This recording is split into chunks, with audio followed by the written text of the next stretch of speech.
Influencers अपने followers के reply क्यों नहीं देते? क्योंकि अक्सर वो इन जैसे होते हैं। देखिए, हाय सर, क्या आप मेरा मैसेज पढ़ रहे? मुझे एक डाउट था एंड केवल एक सजेशन चाहिए था, कुछ रिप्लाई कीजिए। तो मेरा तो एक ही रिप्लाई होता है, प्लीज़ मुझे यूट्यूब पे सब्सक्राइब कर दो, बेल आइकन दबाओ और स्क्रीनशॉट भेजो। ओके, इन्होंने स्क्रीनशॉट भेजा। Done, can I ask my doubt? Sir, मुझे सिलेक्शन प्रोसेस का मर्चेंट नेवी के बारे में नहीं जानना, आपसे पर्सनल सजेशन चाहिए केवल एक टॉपिक पे। बताओ जी टॉपिक। सर, मैं एंग्लो ईस्टर्न के लिए प्रिपेयर कर रहा GME के लिए, बट प्रॉब्लम है कि एंग्लो की फ़ीस, कहने का मतलब कि लोन लूँगा तो मेरा तो लोन बहुत ज़्यादा हो जाएगा जब तक मैं ऑफिसर बनूँगा। अच्छा, ठीक है ठीक है ठीक है। कॉल करने की कोशिश कर रही थी, कॉल नहीं हो पा रही थी। देखिए, मैं तो कभी भी किसी को सलाह नहीं देता हूँ मर्चेंट नेवी में आओ, जब तक कि आप बहुत ही सुपर इंटेलिजेंट ना हो, ठीक है। और सुपर इंटेलिजेंट हो तो इतना समझदार तो होगा कि इस फील्ड में ना आए। बट इस फील्ड में अगर अच्छा आपने करना है तो पढ़ाई में आप बहुत तेज़ होने चाहिए, पर लोन लेके कभी मत आओ। अगर लोन लेना पड़ रहा है तो मत करो।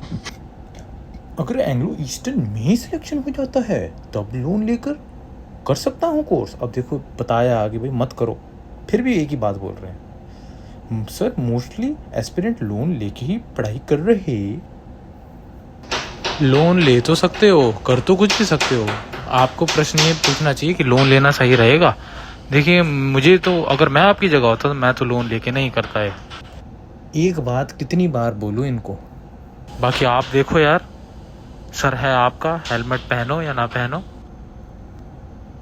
मोस्टली लोग लोन लेके पढ़ाई करते हैं, उनमें से कितने सफल होते हैं और कितने लोन में डूबे होते हैं, ठीक है ना। जितने भी लोग लोन लिया होता है उन्होंने 5 आवाज़ कट गई, वो मैं कह रहा था, जिन्होंने लोन लिया होता है 5 साल बाद उनको मिलो और देखो उनकी क्या हालात हैं और वो कितना कमा रहे हैं, और कि जितना कमा रहे हैं उसमें से कितना लोन चुका रहे हैं। उनके हालात तो देखो, उनका जीवन तो देखो। और सबसे बड़ी बात तो यह आती है कि आप पढ़ाई में कितने तेज़ हो।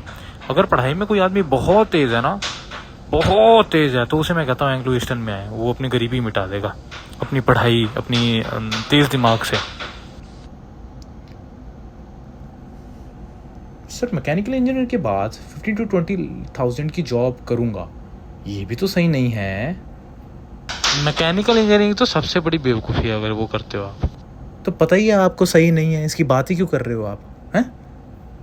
या तो आपको मशीनों का बहुत ज़्यादा शौक़ है, बचपन से शौक़ है मशीनों का, गराज में काम करते रहे, साइकिल अपनी खोल के सब लगा लेते थे, गाड़ियाँ खोल के पुर्जे अलग कर लेते थे। अगर तो ऐसे शौक़ बचपन से रहे, बहुत प्रेम है यंत्रों से, तो इसमें जाएं, अन्यथा ये तो बिल्कुल ही बेकार है। इसका नाम ही क्यों ले रहे हो? सर, बहुत तेज़ पढ़ाई की बात क्यों कर रहे? एग्ज़ाम तो एक बार होगा, MU4। तो एग्ज़ाम का नाम है ये, MU4 है, होता है एक एग्ज़ाम। मेरे भाई, एक तो पढ़ाई करो अच्छे से, ठीक है। गवर्नमेंट एग्ज़ाम्स हैं जितने भी, उनकी तैयारी करो, उसकी कोचिंग लो, उनकी तैयारी करो। मेरे भ्राताश्री ने 3-4 साल लगाए थे पढ़ाई में, 3-4 साल, तब जाके आज वो एक सरकारी बैंक में नौकरी कर रहे हैं एज मैनेजर, बैंक मैनेजर, ठीक है। तो इनका क्या प्रश्न था कि एग्ज़ाम तो एक बार होगा, MU4। एग्ज़ाम एक बार होगा? मेरे भाई, एग्ज़ाम की कतारें होंगी, लगातार हो गए एग्ज़ाम, ठीक है ना। आपके स्पॉन्सरशिप का भी एग्ज़ाम होगा, उसके बाद आपके जो प्री सी इंस्टीट्यूट कॉलेज है उसका एग्ज़ाम होगा, उसके बाद पोस्ट सी ट्रेनिंग है उसके एग्ज़ाम्स होंगे, उसके बाद आपका DLP होगा, DLP के एग्ज़ाम्स होंगे। एग्ज़ाम्स के तो लगातार रहेगी। वो तो फाइनल एग्ज़ाम है COC के लिए, जो ME4 का कह रहे हो बात। और वो कोई एक एग्ज़ाम है, सिर्फ एक ही सब्जेक्ट का एग्ज़ाम है, उसमें भी कितने सारे एग्ज़ाम्स हैं। एग्ज़ाम्स तो आपका जीवन रहेगा, ठीक है। मर्चेंट नेवी में हो तो बहुत सारे एग्ज़ाम्स होंगे और लगातार होंगे।